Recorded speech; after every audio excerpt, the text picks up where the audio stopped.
police beefing up security ahead of this morning's New York City Marathon. Some 50,000 runners are expected to participate today, despite Tuesday's terror attack that left 8 people dead. Ed Davis is the former Boston police commissioner, and he led the investigation into the Boston Marathon bombing, and of course, a Fox News contributor. He joins us now with more on what safety precautions are being taken. Ed, good to have you with us. It is a big day today here in New York City. People come from all over the world, as you know, just like they do in Boston, to watch these runners. What is going to change today because of what happened last week here in New York? Well, the preparations have been underway for some time. I was in Central Park last weekend, and they were setting up the grandstands, putting up security fences. But the attack has really changed the whole picture here. There will be thousands more NYPD officers assigned to this event, and you'll see a significant amount of increased presence, along with dump trucks full of sand, barricades that have been put up to prevent the type of attack that happened the other day. You'll see a significant number of officers on rooftops. The number of rooftop surveillance teams, sniper teams, if you will, have been increased dramatically. And those are all very visible signs of increased security. But there's a lot going on behind the scenes, too, a lot in the intelligence gathering.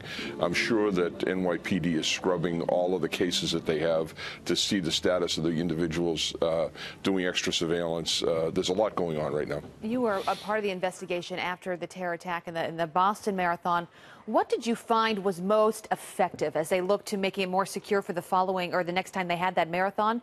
What did you learn from that experience that can help times like today in New York? Visibility is the key thing. Visibility and the impression that these events are invulnerable is what the NYPD is striving for right now.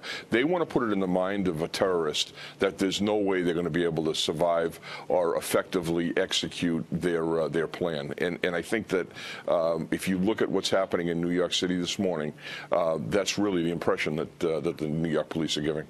What I love, though, is no matter what terrorists hope to do, and in terms of instilling fear in us, we continue to live our lives and do what we love to do. Still today, we have 50,000 runners in the New York City Marathon. 2.5 million will be watching. I will be one of them. What advice do you have if you are part of those hundreds of thousands, millions watching on the sidelines? What should you look out for to make sure that you are safe? Well, first, you should live your life. We're a tough, proud nation. We learn that time after time after time. Be out there, pay attention. If you see something that you think is unusual, report it immediately to the police. Use that phone, pick up the phone, call 911, send a text. The police would much rather hear from you than regret not getting the call later on. So please call. Yeah, the NYPD will be very busy today, a lot on their plate, but we are very lucky to have our law enforcement in place. Ed Davis, good to have you with us. Thank you so much.